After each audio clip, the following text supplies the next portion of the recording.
Au menu ce trimestre, la guerre en Ukraine, le secteur des ressources naturelles et un titre qu'on a vendu durant le trimestre. Voici la vidéolettre. Chers clients, chers auditeurs, bienvenue à la vidéolettre du premier trimestre. Alors, la guerre en Ukraine, c'est très bouleversant sur un point de vue humain. Ces genres d'événements-là, ça crée de l'incertitude sur les marchés financiers, mais ça ne change pas notre stratégie d'investissement. Alors, on ne cherche pas à spéculer sur l'issue de la guerre pour essayer de prendre des décisions. On pense que c'est une stratégie qui est vouée à l'échec.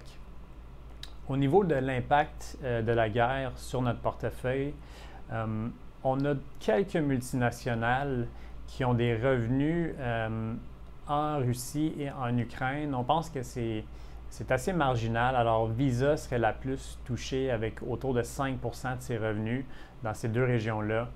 Et mentionnons aussi Facebook ou Meta avec 1,5 % de ses revenus.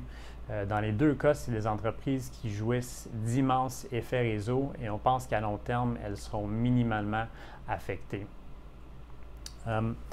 Alors, on n'a pas le contrôle sur la guerre, mais on peut quand même décider des pays dans lesquels on choisit d'investir ou ne pas investir. Alors, des pays où est-ce que l'État intervient lourdement, où est-ce que les droits des actionnaires et des citoyens sont plus limités, c'est des pays qu'on va avoir tendance à éviter. Alors, mentionnons par exemple la Russie et la Chine. Alors, ces deux pays-là, on pense qu'on serait vulnérable à des risques géopolitiques. Alors, on cherche à les éviter tout simplement. Mentionnons qu'on a une participation dans Knight Therapeutics qui a des revenus qui proviennent de l'Amérique latine. Donc, c'est des marchés qui ont des devises un peu plus instables et volatiles, comme le réal brésilien. C'est aussi des régimes politiques un peu moins stables qu'au Canada. Par contre, le siège social de Knight est à Montréal. On connaît très bien l'équipe de dirigeants. La plupart des actifs sont en sol canadien et ils sont régis par le cadre réglementaire de l'AMF, vu qu'ils sont sur la bourse de Toronto. On demeure à l'affût d'opportunités dans des pays internationaux comme l'Europe de l'Ouest, les pays de la Scandinave et l'Australie. Alors, la guerre nous rappelle des choses qu'on cherche à éviter, comme investir dans certains pays, et ça nous rappelle aussi des secteurs qu'on cherche à éviter, comme les ressources naturelles. Alors, présentement, on sous-performe le barème du TSX et c'est normal de temps à autre. Et la raison, c'est qu'on ne détient pas de producteurs d'énergie ou de matières premières. Et c'est deux secteurs qui font très, très bien depuis le début de l'année avec la flambée du prix du pétrole et de certains métaux. Alors, juste par exemple, le FNB qui suit les producteurs d'énergie à Toronto est en hausse de presque 40 %, puis celui des matériaux est en hausse autour de 20-22 %. Et les raisons pour lesquelles on évite le secteur, bon, premièrement, à long terme, la performance n'est pas très bonne. Par exemple, le FNB de l'énergie est presque nul sur 10 ans en termes de rendement, puis dans les 5 dernières années, on parle d'à peu près 4 % par année. Alors, il y a plusieurs raisons. Le prix des ressources, les producteurs n'ont pas vraiment le contrôle, c'est très imprévisible. Alors, si on retourne par exemple en avril-mai 2020, le prix du baril était en chute drastique. Il avait même rentré en territoire négatif pendant un certain moment. Et là, on se retrouve quelques années plus tard et il est à 100 $. Alors, on n'aurait jamais pu penser ça. Alors, on préfère les entreprises qui ont le contrôle sur leur prix de vente. Ensuite de ça, c'est un prix qui est élevé, ça amène à une surproduction parce que ça incite les joueurs de l'industrie à justement augmenter leur production. Les ressources sont non renouvelables par définition, alors ils s'épuisent avec le temps, ce qui force les producteurs à constamment investir de l'argent pour trouver des nouveaux gisements ou acquérir des nouvelles mines, par exemple.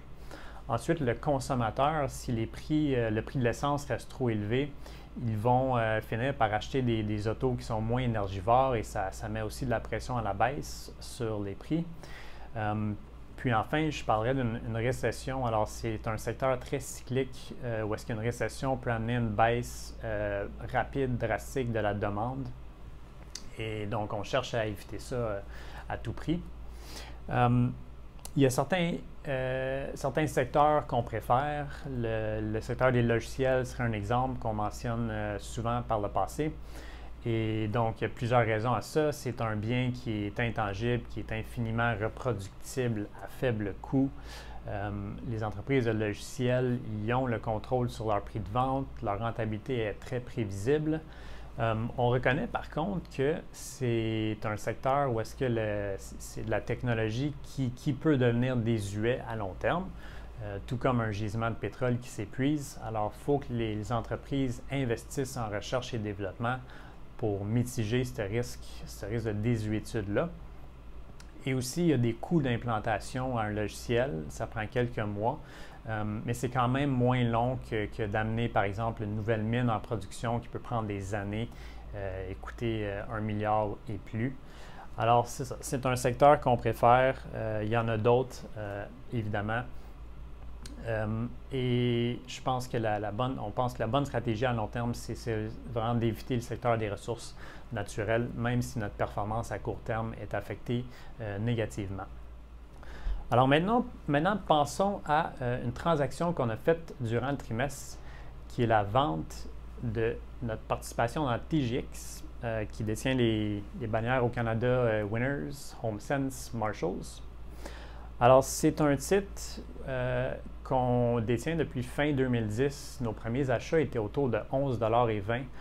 Alors, on estime avoir fait environ 20% par année, incluant le dividende, sur une période d'à peu près 11 ans. Alors, ça vient illustrer un peu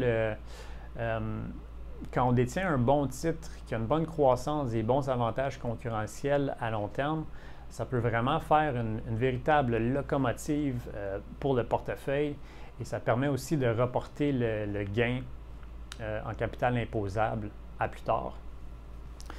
Et donc, dans les dernières années, TJX a dû composer avec plusieurs défis. Durant le COVID, ils ont dû fermer tous leurs magasins, mais avant ça aussi, il y avait des pressions sur la rentabilité à cause des hausses salariales et le coût de logistique qui augmentait beaucoup. Mais ultimement, notre décision de vente, c'était pour saisir d'autres opportunités. Alors, on continue d'aimer le modèle d'affaires de TJX, qui est d'acheter de la marchandise à rabais auprès de ses fournisseurs et également de la vendre à rabais aux consommateurs.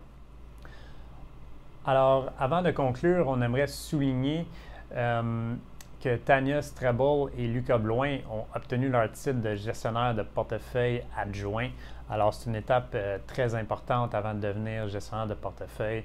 Alors, ils ont mis beaucoup d'efforts et on les félicite. Et donc, merci beaucoup pour votre écoute. Si vous avez des questions, n'hésitez pas et à la prochaine.